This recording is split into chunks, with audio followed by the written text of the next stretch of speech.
Okay.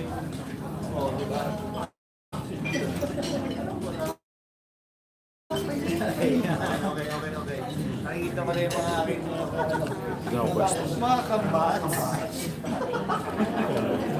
Kita. Okay. Sipag mo magdala ng ganyan, ha? Pag mataas, pag ano, hirap eh.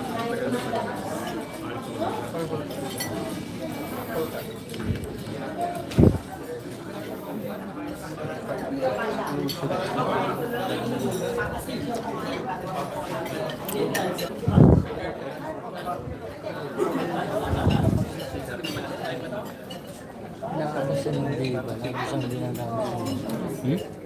Pero kasi ng diba?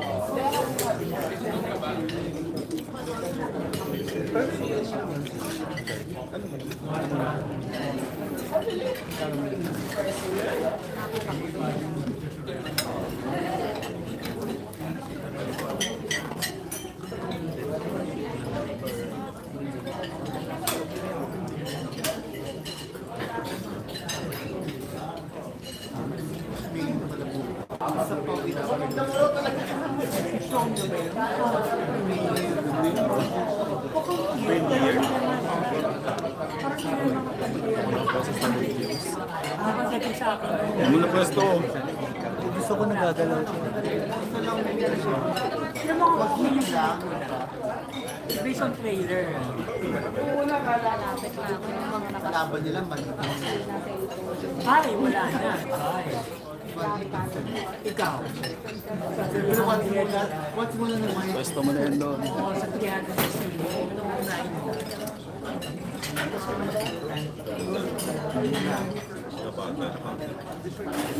yung bata, yung sa kamay.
Hello. Hi. Good afternoon. Welcome to Discovery Suites. We're about to start na po. So, mga kapatid, kung pwede, bubunutin ko. Last question, kasi si Alice is on her way here. So, si Aga, bubunutin na natin any moment. Oh, bubunutin. Ay talaga, pag bunutan, mga dami reaction, ah. So, Miss Leandro, si Alice ba nandyan na? Oh, last question na tayo mga kapatid, ha?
Pwede na talaga mag-start. Nandiyan na si Tita Etang Ramos.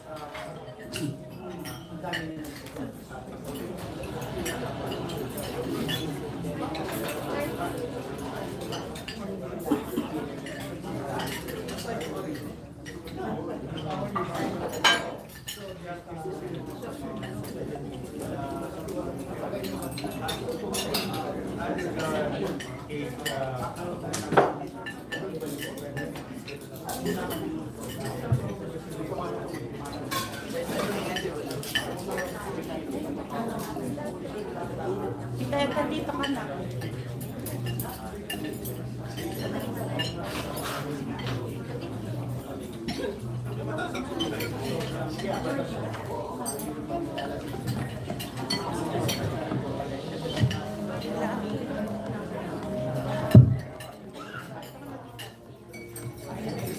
Akala ko nasa Greenland ka. Nasa? Layo na siya. Huwag ka na, Tita. Doon ako sa... Nagmamadali ka kasi sa Okay, everyone. Let's set up po. Nandito na si Alice Dixson. So, we'll need Aga to start the press con. And also, si Direk is here now. So, I'll pass on the mic to our sexy host. Good morning, everyone. And may we request our dear friends and guests to please settle down. We're about to start the Grand Media Conference. Dix! All right, again, good afternoon, everybody. My name is Jean Kylie, and I will be your host for today.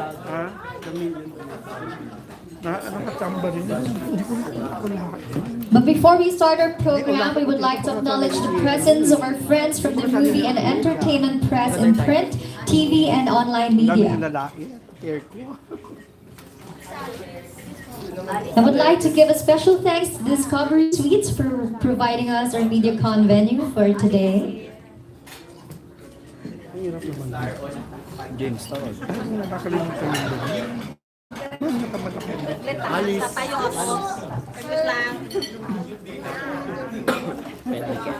On November 6, Viva Films and MapX Production will release the highly anticipated romance thriller NUUK, starring Aga Muhlach and Alice Dixson, directed by Veronica Ronnie Velasco.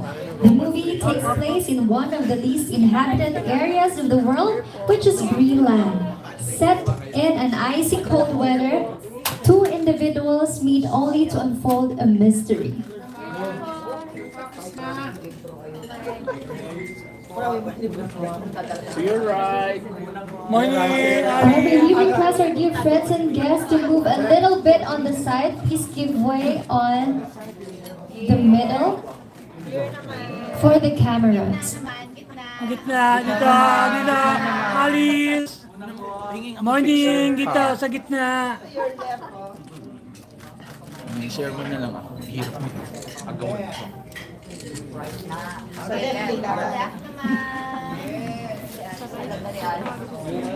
Ang ganda niya Alice pa rin.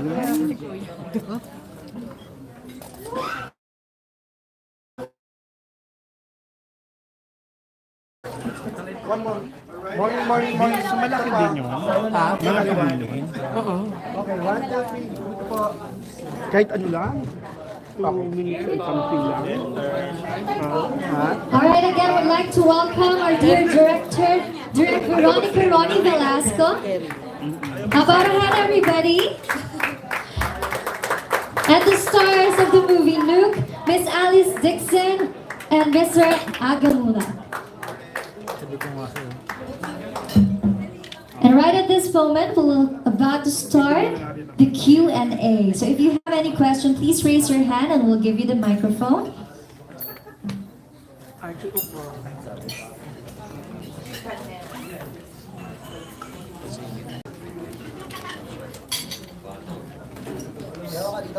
All right, again, welcome everyone.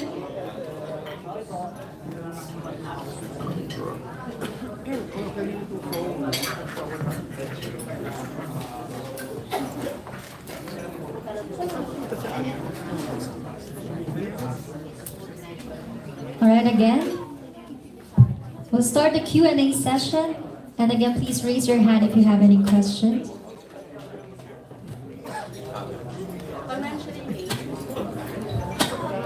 Good afternoon, I'm Archie Riao. Ang tanong ko ay kay Murni, kay Aga. Okay, let's wait for Mr. Agamulak to be seated.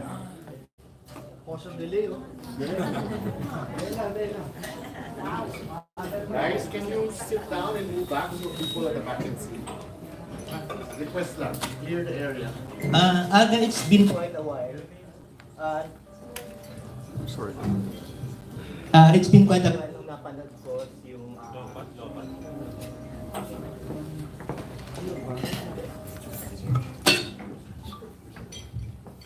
it's been quite a while na napanood ko nung yung dark character na pinortray mo sa aking mga kamay, ano. Tapos ito some sort of parang may gray at scattered din yung ano. Bakit pa, kasi I was able to watch it sa Danish Film Festival, ano. So, yeah. So, paano ka na-convince na gumawa uli ng ganung klase ng character?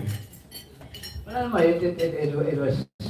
it was easy to say yes to this kind of a project, and nagkataon lang na may dumating na offer. Kung dumating naman yan kahit 5 years ago or 8 years ago or 10 years ago, I would have said yes also.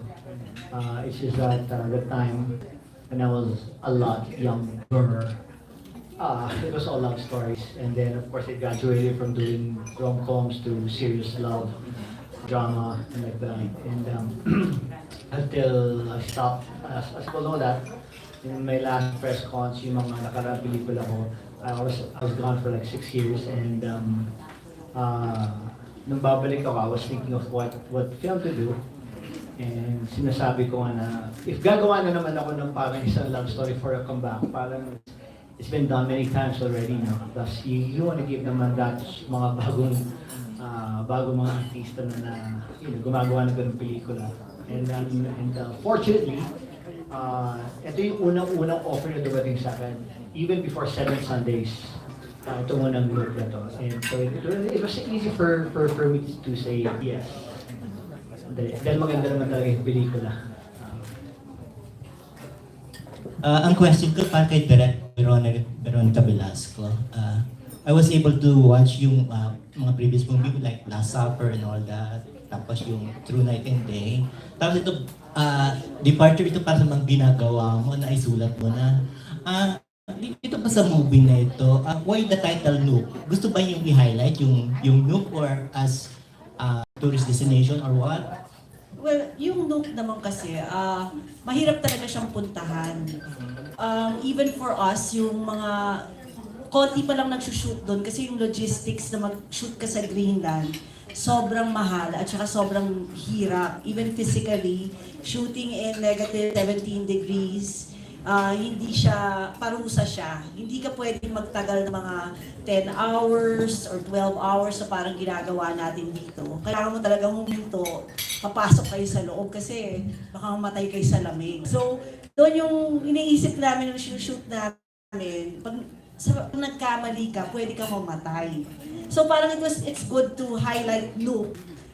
Parang aware na rin mga tao, it's NUUK Greenland na napaka-controversial na place ngayon.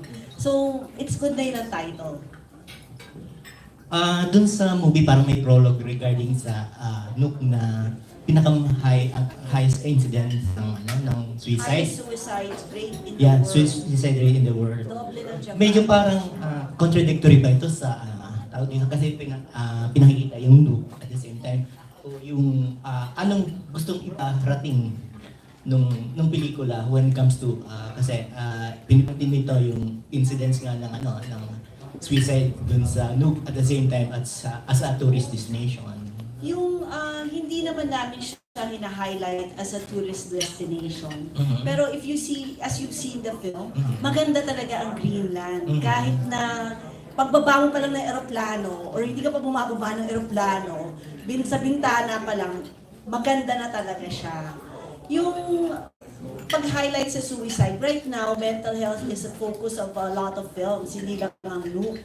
So I think it's very timely na hindi naman siya contradictory, nagkataon lang.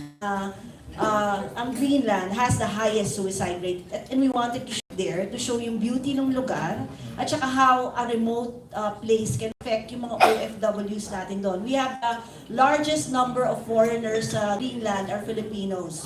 400 out of 17,000 inhabitants sa NUUK. The movie talks about yun nga yung mental illness din at saka depression ano. Paano ko nakaka-relate dito Aga at saka si Alice? Paano ako nakaka-relate sa depression? Acting. No, of course, I've had my ups and downs. Anybody in their life will has this. So how do I relate? I just try to go back to what the feeling is, I guess, and then present it as real as I can on screen. That's all I can. That's all I can. How do I answer that? Oh, how do you answer that?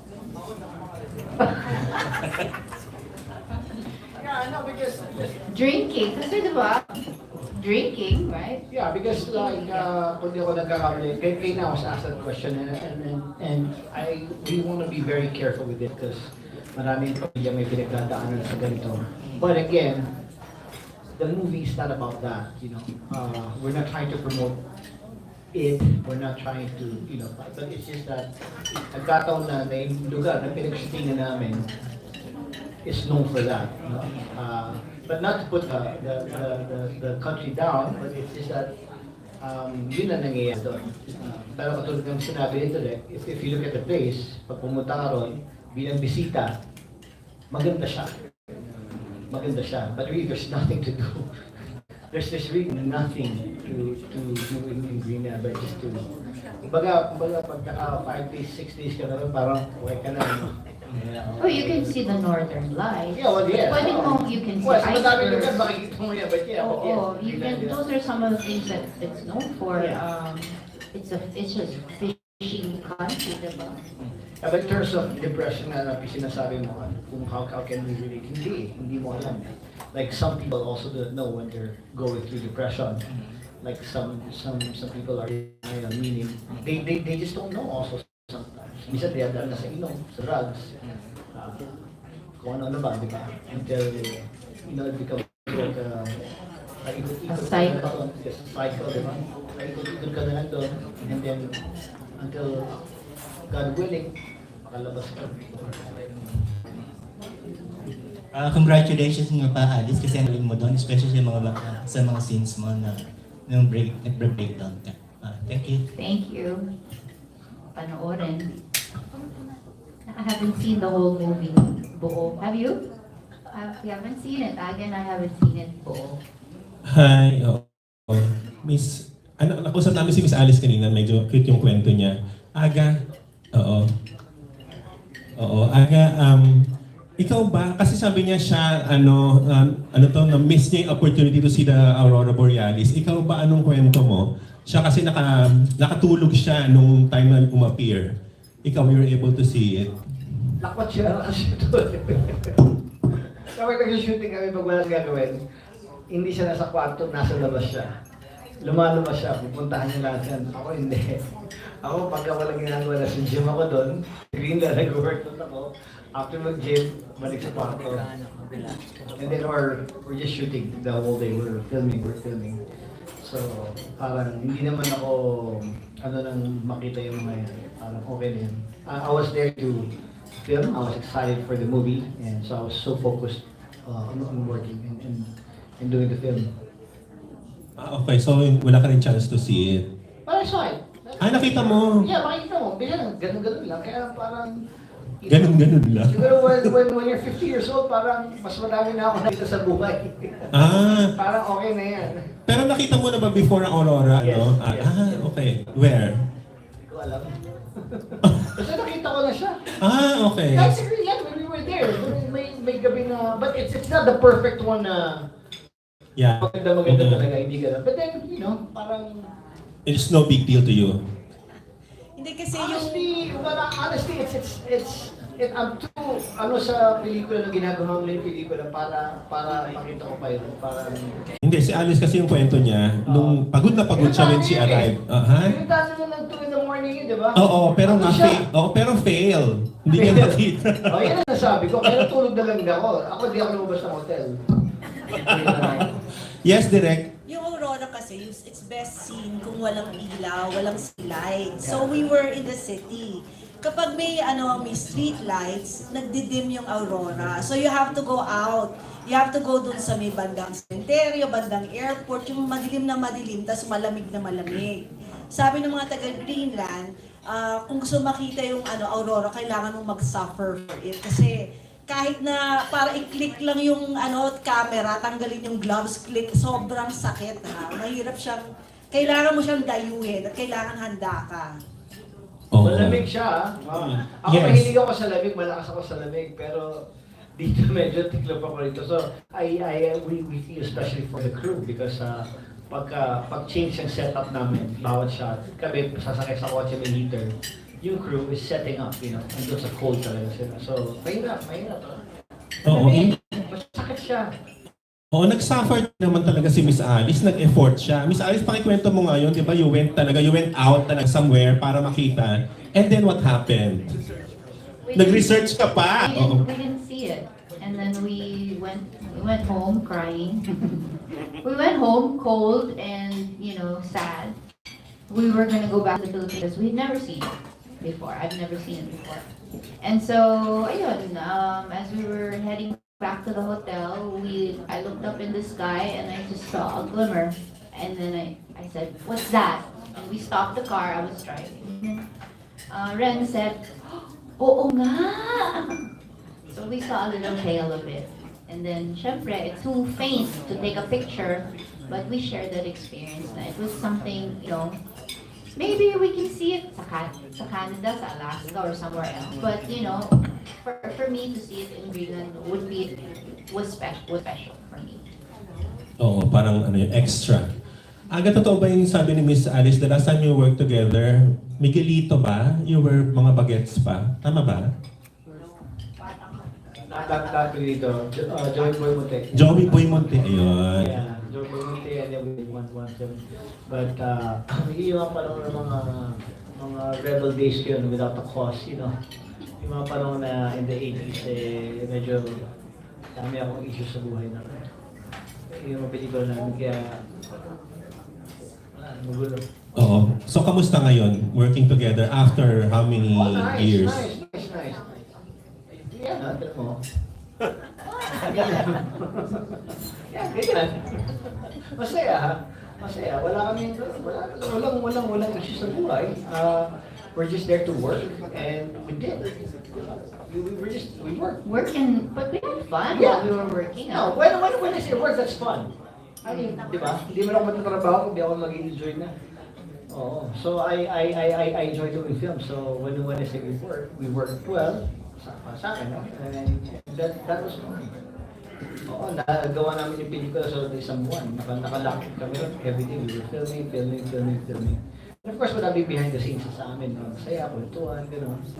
Workout, minsan tatakbo siya. So, what was fun sa ganong klaseng location? What was Fun. The experience. the experience of being there and filming? The fact that you're given the chance to film in a different countries is always an opportunity. Parang I would have not gone to Greenland if not for this movie. Parang hindi ko naman naisipin na, Greenland tayo. Parang NUUK tayo, di ba? Parang hindi mo maiisip yun. So, salamat sa pelikula to. Now, pag pinaglaban ng Greenland, we were there for a month. We lived there. So that's fun. Ikaw, Miss Alice, ano yung fun? Ano yung sabi mo sumasayaw? Ano yung sumayaw-sayaw kayo ni Aga? What's that? In? Ano lang, in between takes, pampatanggal antok, pampasaya, hinahamon ko siya ilabas yung kanyang bagets moves. Gano'n. May pag-ganon kami. Nilabas niya naman. Nilabas naman niya. At mapapanood yun sa YouTube channel mo. Oo, mapapanood. Wow. Oo! May behind the scenes ako. Kailan mo ipopost yun, Miss Alice? It's coming out this weekend yata or next weekend. Okay, so what was the biggest challenge? Hello. What was the biggest challenge shooting in a Sub-Zero location? Ikaw muna. Ikaw direct ang hilig mo sa mga ganitong, ang hilig mo sabi mo napakahirap pero ginawa mo pa rin after nung sa Iceland. Ito Greenland. Iniubos mo ba yung mga lahat ng may land sa dulo? Anong next? Switzerland. Switzerland, yes. England. Mas mahirap ba ito kumpara sa Iceland na shoot nyo ni na Paolo? Definitely mas mahirap kasi doon walang tao sa Greenland eh. So, kayo-kayo lang talaga. Tapos pag sinabi na, oy, ang ganda dito, bangin, ang ganda ng view, kita yung dagat. Pag nag-shoot ka na doon ng 3 oras, hindi mo na magalaw yung labi mo, paano nag-freeze na sa bibig mo. So, ganun yung mga hindi namin alam na mga problema. Tapos lagi kaming nag-aaway ng DOP ko kasi wala ng baterya lagi. Everything has to be battery operated. Kailangan mag-charge, maghanap ng malapit na bahay. So yung ang ganitong mga problema, hindi ma-encounter sa Pilipinas. Like, here in the Philippines, you shoot 12 hours day, 12 hours night. E nung nandun kami, mas mahaba yung umaga. So pag night scene, natataranta kami kasi ilan lang, parang 4 hours lang yata yung night. Biglang umaga na ulit. So yun yung mga challenges of shooting in the Arctic Circle. What was the most difficult na pinagawa mo kina Alice at Aga when you were there? Yung paulit-ulit. Na eksena? Lahat paulit-ulit. Kasi yung sa Greenland, sandali lang nag-iiba na yung landscape eh. Kunyari, nag-shoot ka ng ganyan, biglang pagtingin mo wala ng snow. So, hindi nakamatch pag nag-edit. So, papaulit ko dahil dito sa eksenang to, mas marami yung snow doon sa isang angulo, dito wala. So, yung mga inuulit nila, mga hindi naman usap-usap lang. Yung mga iba drama talaga, and they never complain. Pinagbigyan naman nila kami. Wow. Thank you.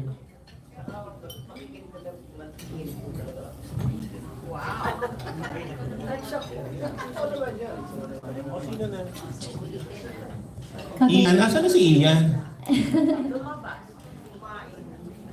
Anyone who would like to ask a question?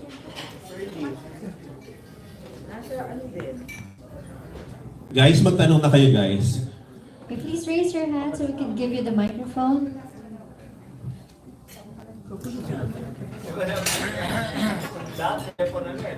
For Alice and Morning, di ba nagkasama kayo 20 years ago? Can you compare kung kamusta lesson nyo or acting level after 20 years ago? Oo.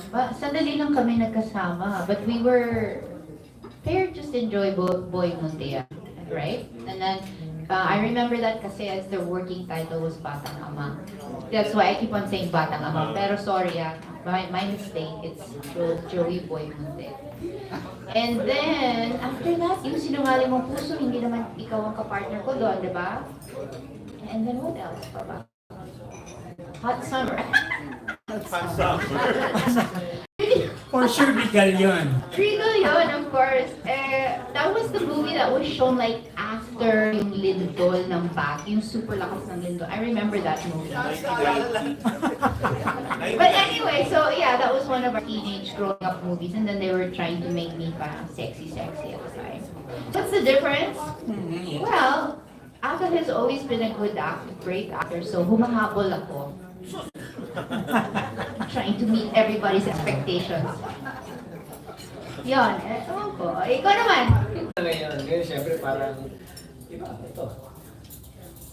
Sa movie, sa trailer kasi, di ba, parang love story. Pero bandang huli ng trailer, parang may question eh. Parang lumabas ba yung character na parang yun? Ay, basta nung present sa akin ni Lucky yan, sabi ko lang nung present sa akin, alam mo naman yun, di ba, sinasabi ko na, ibahin pa natin, di ba, ito ba yung gawin natin, ito. So marami kami inayos, of course, si direct na nagpinto lahat, and writer. And parang nagawa naman namin, feeling ko.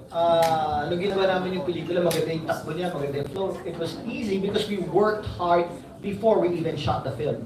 Inayos na namin lahat. So when we were filming, ang kalaban na lang yung lamig.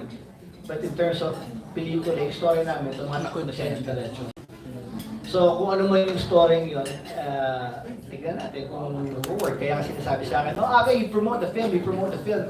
And meron din akong feeling, and I even told Alice, parang, sometimes, in my many years of existence in the industry, parang sometimes ang hirap din magsabi na sana po panoorin ninyo ang pelikula, sana po ganyan. Ang sa akin, parang ito ginawa namin ng pelikula, malalaman niyo naman kung kailan ang play tape, sa tulong ninyo lahat. So nasa kanila na yun, sana kung may oras sila, mapanood nila, kung hindi naman, wala naman kami magagawa. Para sa amin, it's our art. We enjoy doing it. We worked hard for it. So this is what we have to offer. And we just hope that people will like it and people will go out of their way to watch the movie. It's really up to them. Sa tagal mo akad sa industriya ng pag-arte, lahat yata nagawa mo na yung characters, rules. Meron pa ba na naiiwanan na isa? Well, I'm so, again, there's so much gratitude sa, I don't know, I'm 50 years old and I have these films, these big movies coming out left and right, parang I have 7 Sundays, First Love with Bea, and then I have NUUK, this one with Alice, and I have Miracle in Cell number 7 for the Metro Manila Film Festival. So what more can I ask for really? Parang in a span of 2 years, ito yung nangyayari sa akin. So, I can't complain. And again, I'm grateful. I can talk to my wife about these things, and it's like, wow, para maraming salamat sa tiwala. And yeah, so nothing personal sa akin, it's work. I always give it my best, and if people watch it, salamat. If people don't, maraming salamat din. Parang I had fun doing all these movies. Miss Alice? Ano yung tanong? Ask, ano pang mga role ang gusto ko? Yun, ang gusto ko. Yung mga surprising roles. And this role that I played in NUUK was one of those. And if I did it all again, I would still say yes. I mean, if I could do it all again, yeah, it would be fun to do again, right? It was one of my most favorite films that I've ever done. It was a great chance to work with my director and actually really become close to the people that I've worked with. Kasi when you're here in the Philippines, you shoot, you go home. Pero ito, umuwi ka pa with your crew, with your director, and you still bond. You get to share stories. We even did karaoke challenges on the boat. Nakita niyo yung parang fishing boat. It was a real bonding experience. Now, ako din, gusto ko din magpasalamat because in 2011 when I came back from Canada, I didn't think that, well into my 40s and now I'm 50 as well, that may career pa akong babalikan. And I am very, very grateful for all the opportunities, the TV shows that I've done, TV shows that are coming, the movies that are coming. And I really love, I just really love what I do, and I'm so blessed na, like Aga, we found our calling very early in our careers or in our young life. Because we both started when we were teenagers actually. Actually, ikaw mas maaga, diba? 14. Ako, I was 16 nung nagbining Pilipinas ako. So, yeah. So, very grateful, very humbled. And of course, this is my first indie film that I've ever done. And please, I'd like the scripts to keep coming. Yeah. More interesting films because there's so many stories to this. Pag sinabing indie, parang film mo, Crash yung indie din. It's more like lower budget yung film. Than the regular. Oo. Lahat. The budget of the film. Oh, this is like a regular film? Because, you know, we kept on adding. But when we started, it... contradicting. Ay, ganyan kami palagi. We have our own opinions. But when, yeah, so... Okay, but when Viva kasi wasn't on board at the time, in the beginning, di ba? I thought he's, okay, so I'm mistaken. Talo na. Kill me now!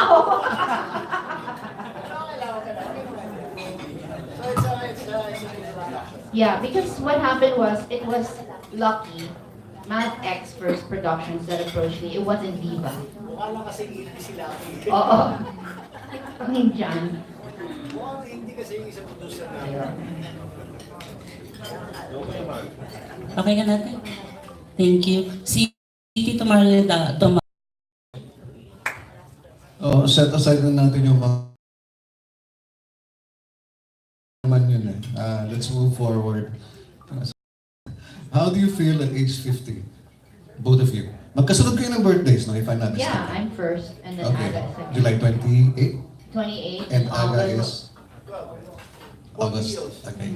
I feel the same. You feel the same? I feel the same when I was 16 and 20 and 30. It's just that your body ages. You know, like age, I guess your mentality, when you think, changes. But who you are as a person, it will always be the same. May traits ba kayo ni Morning na pareho? Pareho As a kayo Leo, Yes. stubborn, Both. Yes. stubborn, may pagka-introvert. We're both introvert by Nagtatago. in our work we're extrovert, but at home, our home life, we're very introvert. It's very true. And then we're very egocentric. May pagka-egocentric din tayo, di ba, Ags? Kalma. Okay. Ikaw naman, what do you think? Sa akin, my being 50 is I'm at my most happiest right now. Wow. I'm at my most comfortable. I'm at my most. There's so much content in my life. It starts with my family, my wife, my kids, and the entertainment industry, which is still there, and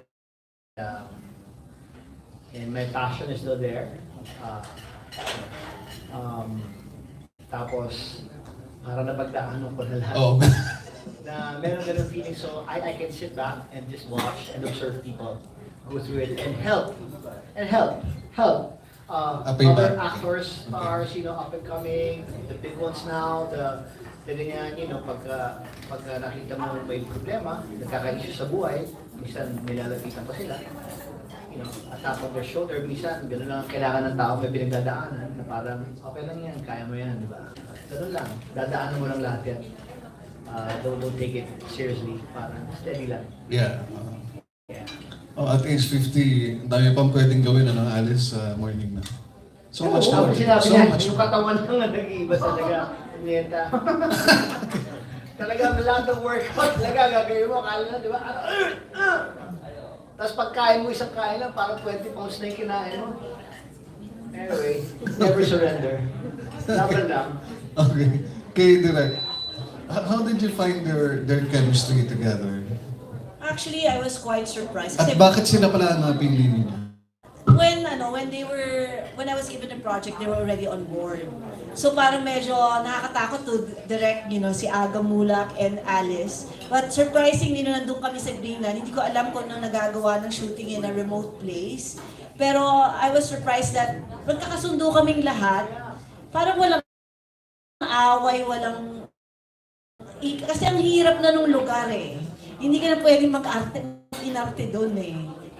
Pang patagal ka lang. So we really had a good time. Tapos kasi nagulat, if you watch the film, you have Aga and Alice dito. Okay. Ano ba ending? Manood muna kayo. Ito ang Thanks, ending. Ito yung ending. Yeah.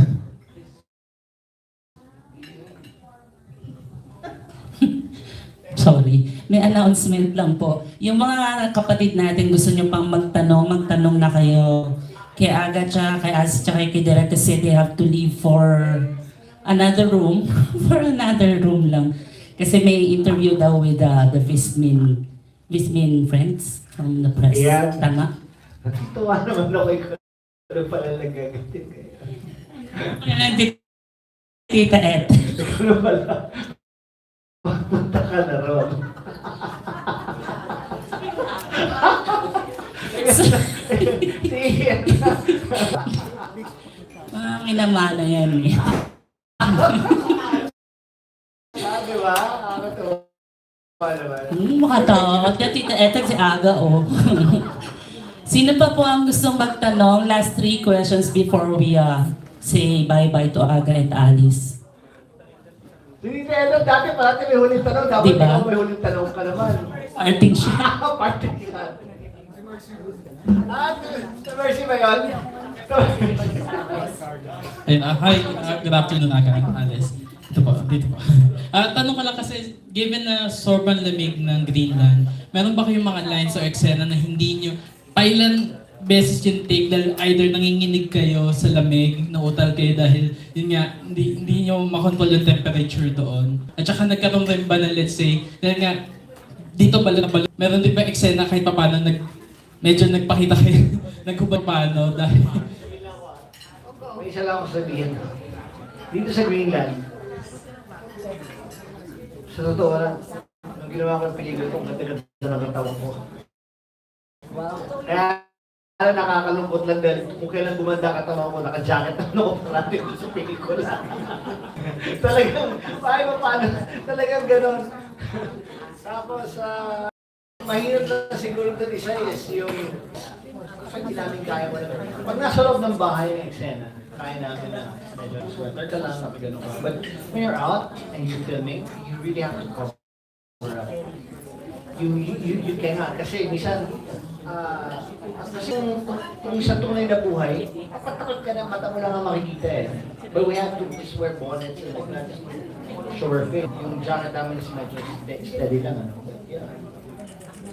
Ito, paano nag-survive to eh? Takot sa lamig eh. I remember there was a scene where one of my gloves fell off. And I was manipulating the snow, digging the snow. Hinahawak ko yung snow, or I was sitting, or there were several times na wala akong gloves. Oo. So every time na tapos yung take, put your hand back in, or talaga magpa-frostbite ka. But other than that, ganun lang yun. It's just go back and magtago ulit sa to warm up. And then were there scenes ba na Meron sa amin Yung umulan, yung nag-snow, tapos biglang umulan. Tapos yung pinakamahabang eksena. Yeah. Grabe, torture siya. Kasi hindi pwedeng mabasa ka doon, yung lamig. Pero tiniis namin, sinaaga, every cut, takbo na sa loob ng... Kasi unbearable. So may mga eksena gano'n na talagang, nakalimutan ko na yun. Dahil kailangan mo tumakbo, ayaw mo na lumabas. Ayaw mo na mag-take talaga. Pero pag-take, normal ka, gano'n ka. Ganyan, usap. Why? Kasi yung crew, di na kaya. Last question ko na lang. So, yun nga, given mix doon, sinasabi niyo mga 400 people, pero malaki yung Greenland din. And, mapapromise niyo rin ba na magkakaroon ng screening din doon sa Greenland or sa NUUK? I think yung Danish ambassador is trying to negotiate na may showing sa Denmark, pero inaayos pa nila. Yung mga Filipinos doon, they're part of the medical profession, yung mga hotel, tsaka yung yung mga restaurants. So kahit saan kami pumunta, actually ang laking tulong nila. Kung wala kaming permit sa hospital, dahil sa mga Pilipino yung nurses, we have access to places we normally are not allowed. Kasi sila may hawak ng susi eh. Even dun sa bar, sila yung mga waitress, bibigyan nila kami ng extra food aside from, grabe. Sa Greenland may kare-kare. Laging kare-kare. Si Alice, parati nag-request sa pagkain. Hindi na makuha. Gusto mo ba kain na doon? Si Aga hindi nga kumakain doon. Ang galing nga eh. Ang gwapo ni Aga sa pelikulang to. Yun ang masasabi ko. Hi, good afternoon. I'd like to direct my question to Direk. When you were envisioning the story, sila Aga ba at saka si Alice talaga yung actors that you have in mind? And was Greenland was really the backdrop of your story? Nung lumapit si Lucky kasi talagang may may pakana nitong pelikulang to eh. Nung lumapit si Lucky, nabuo na niya kami, si Alice, at tapos ako. So when we were envisioning, actually malang nagbago, nag-ocular kami bago kami pumunta doon. We spent a week.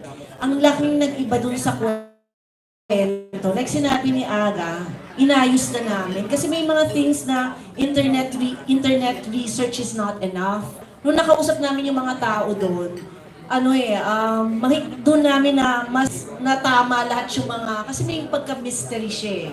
So naayos, nung na-interview namin sila, nakita namin yung Greenland, ano nangyayari doon. Organically, yung film, kung ano ang Greenland, yun ang mararamdaman nyo. We've gotten some feedback na nakakainip yung simula. Tapos sabi ko, ganun talaga yung Greenland eh. Kahit na magkakatabi yung bahay, 2 p.m. na kami pa lang din ang tao, walang tao.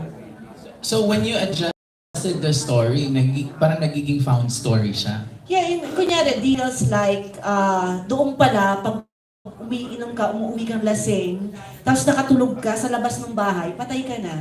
Ganun kasimple mamatay doon. So parang normal na the nurses were telling us na it's very normal that people would call the ambulance to say na there's a body lying in the snow. Hindi man lang tinutulungan eh. Darating na lang yung ambulansya, pipick upin yung taong tulog doon. So yung mga ganun, isipin mo, uwi ka lang ng bahay, pwede kang mamatay. Ganun ka-dangerous yung Greenland. Well, it's really, really quiet. My last question goes to the two actors. Apart from yung bonding ninyo and maybe wearing the thermal clothes, kasi nga, to keep you warm, ano pa yung nagpapainit sa inyo? Uminom kayo ng wine or anything? Ano ba yun? Ano daw yung nagpapainit sa akin Aga? Yan ba ang tanong mo? To keep you warm. To keep us warm. Walang malicious content doon. Sige.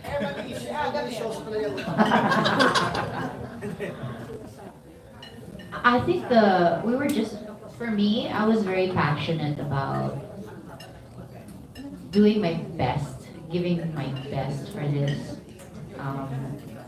How to portray somebody that I only know in my mind. Parang, what's different about this person? Passionate about, passionate. Diba? Gusto naman itong passion natin, Aga.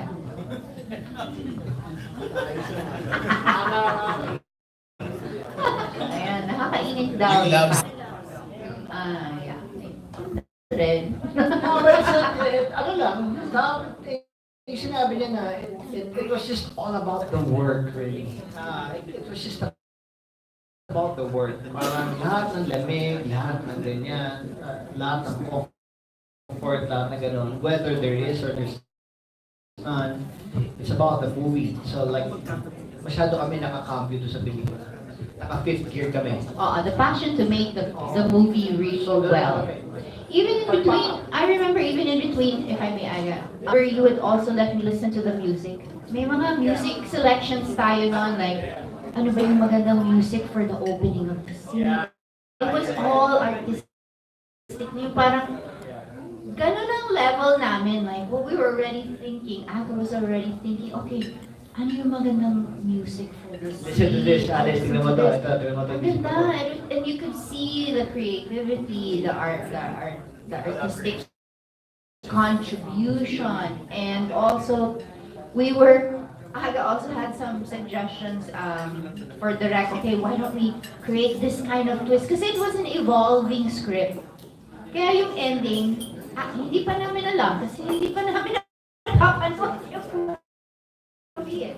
So we'll also be surprised when we watch it because we don't know what and activity making this a really good movie aside from it being the first movie ever shot in Greenland by a Filipino Asian and also the first Asian movie to ever be shot in Greenland. So parang ang daming first gusto namin pagandahin to and kayo maghuhusga.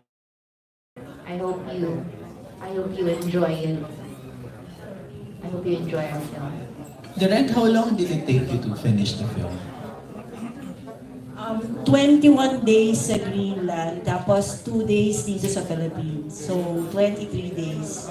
Actually, dapat nga, may breaks in between do sa 21 days na yun. Eh, na-delay ng delay. Parang na-blizzard sila ng blizzarding sa Greenland. Copenhagen. Copenhagen, nagka-delay na rin, no? Marami ng issue rin kasi papunta pa lang, yung aeroplano, nasa airport na kami, biglang cancel yung flight, so we had to go back sa hotel namin, naka-check-in na, so bit maleta ulit, then flying in the following day. Since from Manila to Copenhagen, then Copenhagen, another flight to Kangaroo Swamp. and then from there, another flight. Mahirap siya. But it was all worth it, you know. I mean, mahirap siya kung isipin mo ngayon, but that time, we were all excited. We were all parang, very to just shoot the film and just finish it. And like what Direk mentioned also, mararamdaman yung pagkabalo yung pelikula. I think when it's quiet, it's really quiet. So that's the good and the story happens. Hello po. After Alice, matagal na po kayo sa industry and nagawa niyo na po lahat ng genre ng movie and mga series. Ngayon po, ano po yung sa tingin niyo nakaka-excite sa inyo? Yung klase pa po ba ng story or yung kwento or yung lugar na pinagsushootingan niyo po or yung mga makakasama niyo po? Ano pa po doon?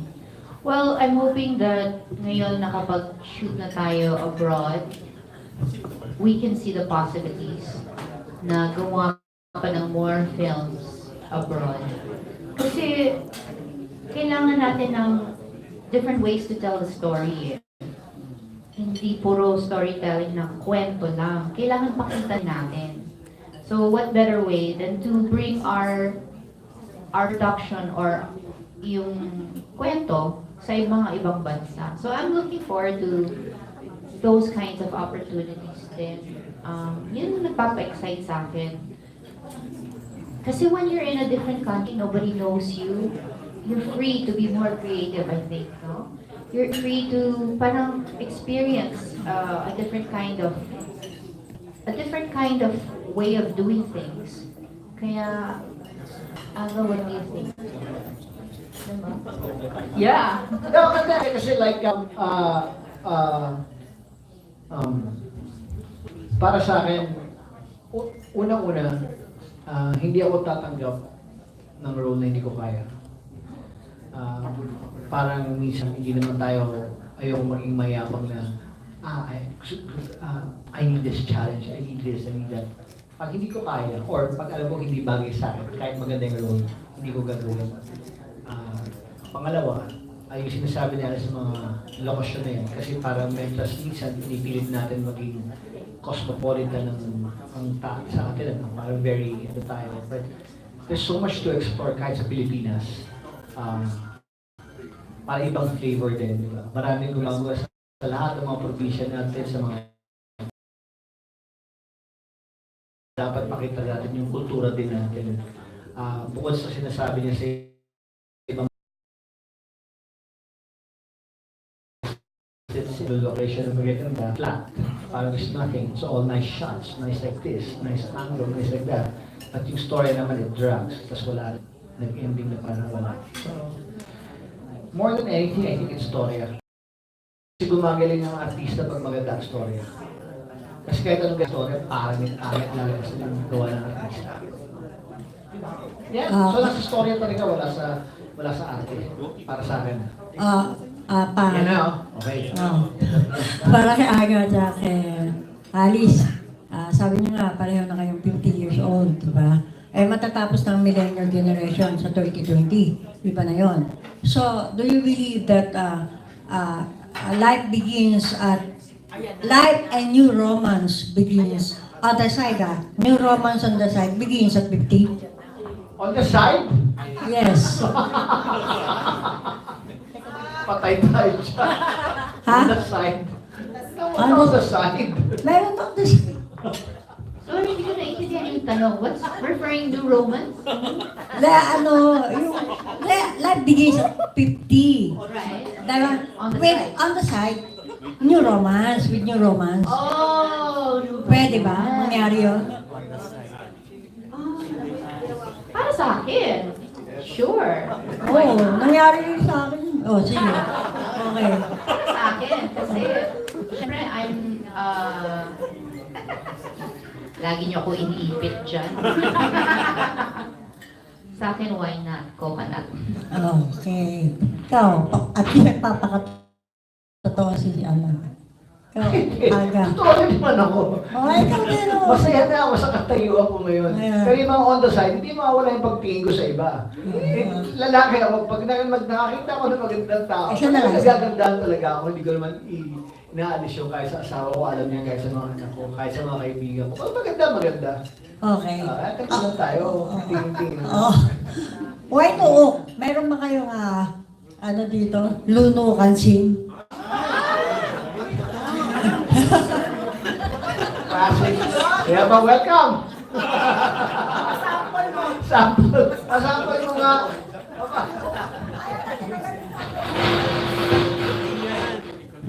Ate Mars, kahit snow, hindi nila nilunok. Oo. May mga phone-in question bago ko ibigay yung last question. Dalawa lang, from Tita Ethel. Yung isa, gusto kasi i-explore yung love scene nyo, kwento ng love scene, pelikula. And then the second one, how did Aga prepare for your dark role sa NUUK? So first question, kwento lang daw konti about the love scene. Wala naman, love scenes now, parang I think let's stop with that, parang love scenes are no big deal anymore, parang it's just normal, parang when there's love, there's that, so that's normal, that's a given, that's nothing, the love scene is nothing, it's normal, it's just that, para sa akin, it's not preparing, it's just committing to it, once you're committed, once you believe in the story, then that's it. That's always been my way of preparing. Meaning, once I commit, type ko yung storya, didepende na ako sa director ko rin. Kasi, gagawin ko naman yung gagawin ko. Makikita, ang director naman yung mga titimpla. Pag sinabi niya, ito sumobra ka dito, bulong ka dito, then you season. Kasi at the end of the day, ang pelikula, director pa rin na. Hindi naman ang artista. So, bukod sa storya, paano i-implement ng director yung story yun? Paano nyo gagawin sa amin lahat yun? Paano ipapakita pala sa publiko? Aarte na kami makikinig. Para sa akin, Direct Ronnie made it more of I likened it to be parang a dance. So it was very well done. Kulang na eh. Kulang ba? Kulang yun. Ay, ulitin natin. Sa mga ibang nagagawa, parang sa akin, dapat Curious lang. kulang nga. Parang, yun na yun. Si Direct has something to say. Kuya.